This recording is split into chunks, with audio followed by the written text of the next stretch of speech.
बिस्मिल्लाहिर्रहमानिर्रहीम। अस्सलाम वालेकुम स्टूडेंट्स, कैसे हैं आप? सब खैरियत से हैं? मैं उम्मीद करता हूँ आप सब बच्चे अल्लाह ताला के फजल व करम से यकीनन खैरियत से होंगे।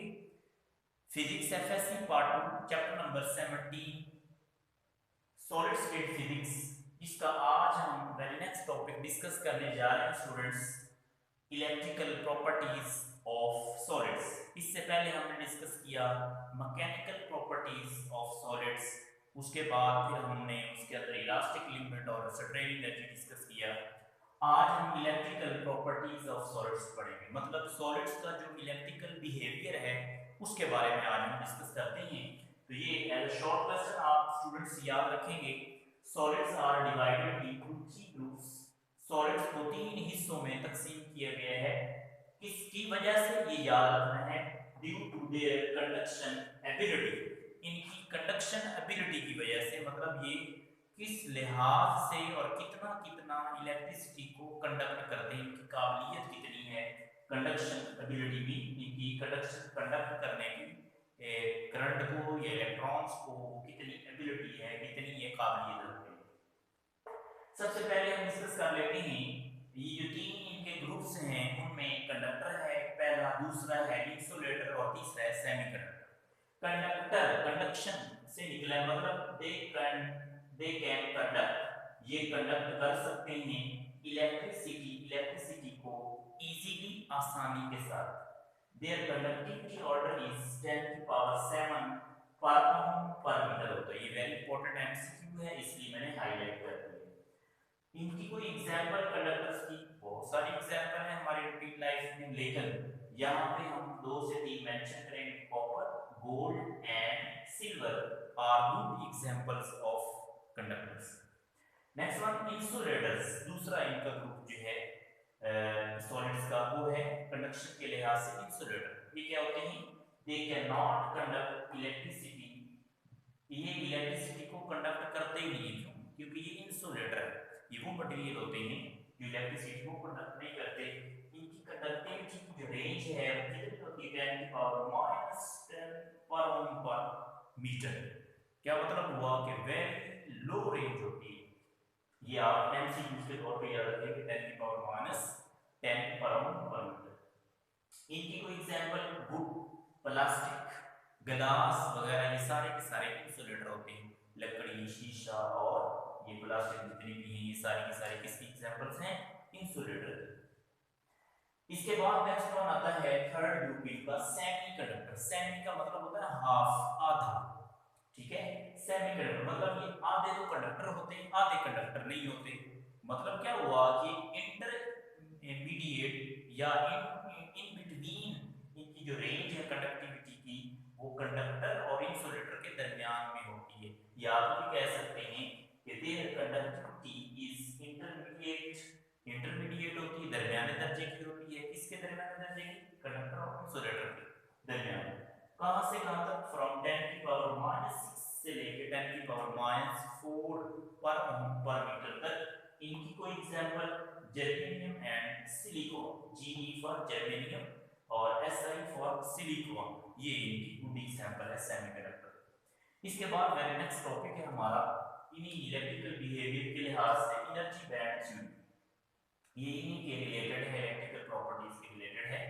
तो in order to explain the electrical behaviour of materials, materials का हम इलेक्ट्रिकल बिहेवियर एक्सप्लेन कर रहे होते हैं, इसी सिलसिले में we use energy band theory.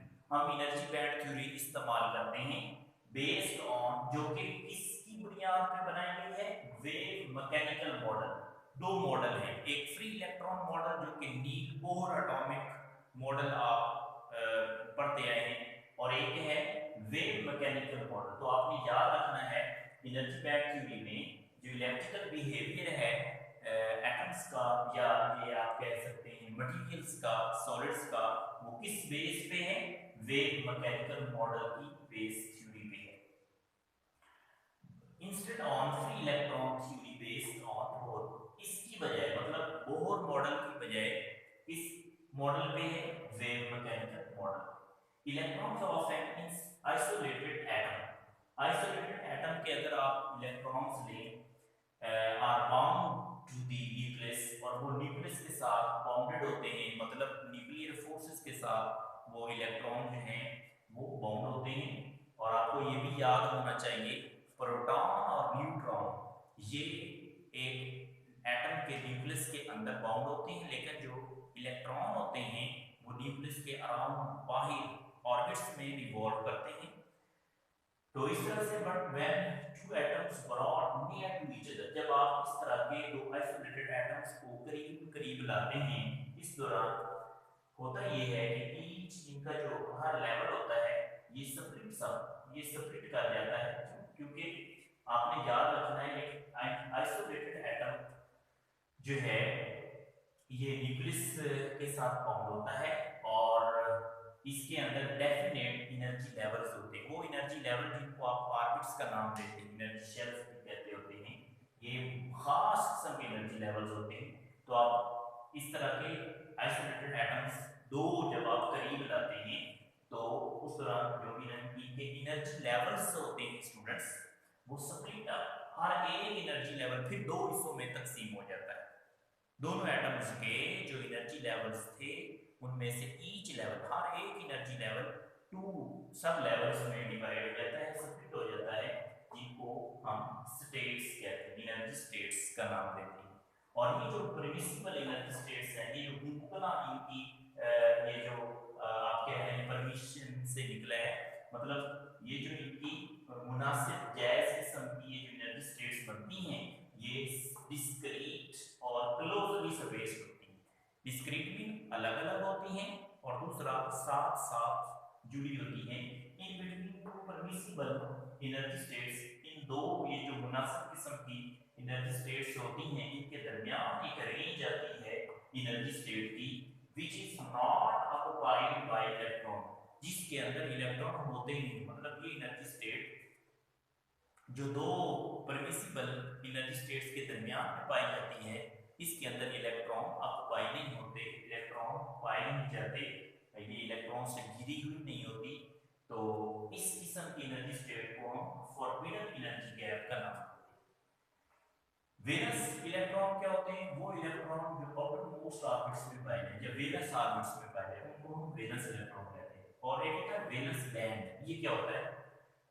Venus band वो बैंड होता है स्टूडेंट्स जो ऑक्युपाइड होता है by valence electron, valence electron के साथ, मतलब वेनस इलेक्ट्रॉन जिस बैंड में पाए जाए उस बैंड को हम वेनस बैंड का नाम देते हैं। और ये याद रखना है, it can not be empty, ये एम्प्टी नहीं हो सकता, हाँ बल्कि इट मे पार्शियली फिल, या ये कुछ हिस्सा इसका, पार्शियल कहते हैं जुज़वी तौर पर, कुछ मुकम्मल नहीं, पार्शियली फिल्ड हो सकता है या फिर ये कंप्लीटली फिल्ड होता है, कभी भी एम्प्टी नहीं होता। उसके बाद कंडक्शन बैंड की हम बात कर लेते हैं। तीन बैंड हैं, एक फॉरबिडन एनर्जी गैप और दूसरे को वैलेंस बैंड और तीसरे को कंडक्शन बैंड कहते हैं। तो कंडक्शन बैंड ये band which is above the valence band, जो वैलेंस बैंड से ऊपर होता है, ये देखिए यहाँ पे ये कंडक्शन बैंड, फिर नीचे वैलेंस बैंड, दरमियान में एनर्जी गैप है। यहाँ पे भी इसी तरह कंडक्शन बैंड वैलेंस बैंड, दरमियान में एनर्जी गैप होता है कि इसका कंडक्टर्स का। और इसी तरह नेक्स्ट वन अगर आप देखें तो ये ऊपर कंडक्शन बैंड, नीचे वैलेंस बैंड, दरमियान में एनर्जी गैप। तो फिर कंडक्शन बैंड कहाँ पे होता है? Above the valence band, valence band के ऊपर ही है, वैलेंस बैंड के ऊपर ही है। यहाँ पे देखिए वैलेंस बैंड के ऊपर ही है और ये एम्प्टी हो सकता है या पार्शियली फिल्ड हो सकता है। ये आपने अच्छे तरीके से याद रखना है, बहुत इंपॉर्टेंट एमसीक्यूज भी हैं। बाय कंडक्शन इलेक्ट्रॉन, ये या तो कंडक्शन इलेक्ट्रॉन से एम्प्टी होता है या फिर पार्शियली फिल्ड होता है, कंप्लीटली फिल्ड ये नहीं हो सकता। अब इनका बिहेवियर हम देख लेते हैं, इंसुलेटर का, कंडक्टर्स का और सेमीकंडक्टर का इन एनर्जी बैंड गैप या एनर्जी बैंड थ्योरीज के अंदर। एनर्जी बैंड थ्योरी में हम सबसे पहले देखते हैं इंसुलेटर का behaviour. They have empty conduction band, इनका कंडक्शन बैंड एम्प्टी होता है क्योंकि ये इंसुलेटर हैं, ये कंडक्ट करते ही नहीं, हमने वहां पे लिखा। जब ये कंडक्ट नहीं करते तो इनका कंडक्शन बैंड जो है वो एम्प्टी खाली है, इस वजह से ये कंडक्ट नहीं कर रहा है। Field valence band, valence band इनका भरा ही रहता है, जो जितने इलेक्ट्रॉन वैलेंस बैंड में होते हैं वो वैलेंस में ही रहते हैं, वो कंडक्शन की तरफ जाते ही नहीं है। क्यों? क्योंकि इन्होंने कंडक्ट तो करना नहीं होता, ये इंसुलेटर है, इसमें इलेक्ट्रिसिटी पास ही नहीं करती, कंडक्टिंग नहीं होती। एंड लार्ज कितना बड़ा होता है, सेवरल इलेक्ट्रॉन वोल्ट, याद रखना है, सेवरल इलेक्ट्रॉन वोल्ट का इसमें एनर्जी गैप होता है। नेक्स्ट वन बिहेवियर हम देखते हैं कंडक्टर्स का। कंडक्टर्स में वो कहते हैं ये पार्शियल फील्ड कंडक्शन बैंड रखते हैं और नो एनर्जी गैप। ये देख लें यहाँ पे इनका जो कंडक्शन बैंड है और वैलेंस बैंड है ये एक दूसरे के साथ कनेक्ट हैं और इनमें कोई एनर्जी गैप है, ये एक दूसरे के ऊपर ओवरलैप कर रहे हैं। पार्शियल फील्ड वैलेंस बैंड क्यों, क्योंकि पार्शियल फील्ड इसलिए क्योंकि वैलेंस के इलेक्ट्रॉन जो है वो कंडक्शन में जाते हैं और कंडक्शन के इसके अंदर किस तरह से ये कंडक्शन करते रहते हैं और वैलेंस बैंड कंडक्शन के वैलेंस में, तो इस तरह से इनके अंदर एक तो एनर्जी गैप नहीं होता, दूसरा ये है कि ये पार्शियल फील्ड होते हैं कंडक्टर्स के कंडक्शन बैंड भी और वैलेंस बैंड। तीसरे नंबर पे है सेमीकंडक्टर्स। ये क्या होते हैं, आप सबसे पहले डिस्कस कर चुके हैं डिफाइन के अंदर। हम यहाँ पे इनके ये बैंड्स के बिहेवियर देख लेते हैं। पार्शियल फील्ड कंडक्शन बैंड होता है सेमीकंडक्टर का, क्योंकि ये कुछ ना कुछ कंडक्ट करता है। हमने कहा था इंटरमीडिएट दरमियानी दर्जे का होता है। पार्शियल फील्ड वैलेंस बैंड होता है, लेकिन इसमें एनर्जी गैप होता है, कम होता है। कितना, वेरी नैरो कितना, 1 इलेक्ट्रॉन वोल्ट तक। एट 0 केल्विन, इसको ओके नहीं पढ़ना, ये 0 K for kelvin. At 0 kelvin students याद रखना, बहुत इंपॉर्टेंट एमसीक्यू है। 0 केल्विन पे, 0 केल्विन टेंपरेचर पे ये जो सेमीकंडक्टर्स होते हैं इनका जो बिहेवियर है एज इंसुलेटर, ये इंसुलेटर का बिहेवियर करते हैं 0 केल्विन पे। और रूम टेंपरेचर पे स्टूडेंट्स ये जर्मेनियम और सिलिकॉन जो है ये सेमीकंडक्टर कहलाते हैं। और ये इनका अगर आप देखें बिहेवियर सेमीकंडक्टर्स का, तो हमने कहा था कंडक्शन बैंड, पार्शियल फील्ड, ये भी पार्शियल फील्ड और नैरो एनर्जी गैप होता है दरमियान में थोड़ा सा। इसके साथ स्टूडेंट्स हमारे शॉर्ट क्वेश्चन हैं according to smart syllabus exercise के चैप्टर 17 के 2 और 3 हम कर चुके। फर्स्ट वाला हमने करना नहीं था। अब 4 वाला शॉर्ट क्वेश्चन हम कहते हैं draw stress strain curve, elastic limit, yield point, इनको आप डिस्कस करें। तो ये लास्ट टॉपिक में हम कर चुके। इलास्टिक लिमिट और यील्ड पॉइंट के लिहाज से आपने इस कर्व को ड्रा करना है और इसमें जितनी टर्म वो पूछ रहे हैं उतनी आपने यहाँ पे डिफाइन कर देनी। उसके बाद क्वेश्चन नंबर 17.5 है, इसमें कहते हैं ग्राफ ड्रा करें, स्ट्रेन एनर्जी जो है इसको आप डिफाइन करें और इसकी डेरिवेशन करें with graph, force extension graph. तो आप वहां पे ये शॉर्ट क्वेश्चन में मैं आपको पहले भी डिस्कस करवा चुका हूं कि हमारा एक्सरसाइज का शॉर्ट क्वेश्चन भी है स्ट्रेन एनर्जी, इसलिए 17.5 शॉर्ट क्वेश्चन का आंसर स्ट्रेन एनर्जी को डिफाइन करेंगे, उसका ग्राफ ड्रा करेंगे और फिर साथ मैथमेटिकल कर देंगे और कुछ भी नहीं करना। 17.6 शॉर्ट क्वेश्चन के अंदर पूछते हैं कि एनर्जी बैंड थ्योरी क्या होती है और एनर्जी बैंड थ्योरी के लिहाज से जो बैंड्स के बिहेवियर हैं इंसुलेटर, सेमीकंडक्टर और कंडक्टर के अंदर ये एक्सप्लेन करें। तो आपने ये सबसे पहले इनके जो कंडक्शन बैंड है यहाँ से स्टार्ट कर देना, इंसुलेटर से, कंडक्टर से और सेमीकंडक्टर से। इतना काम आपने शॉर्ट के लिए करना, यहाँ से लेके इंसुलेटर के कंडक्शन और ये वैलेंस बैंड वाली डायग्राम से लेके 1 eV तक स्टूडेंट्स आपका शॉर्ट क्वेश्चन नंबर 17.6 कंप्लीट हो जाएगा। तो इस तरह से आज का हमारा जो टॉपिक था फिजिक्स का वो खत्म हुआ। इंशाल्लाह नेक्स्ट टॉपिक की डिस्कशन में बात होगी। तब तक के लिए अल्लाह पाक हम सबका हम नासिर हो।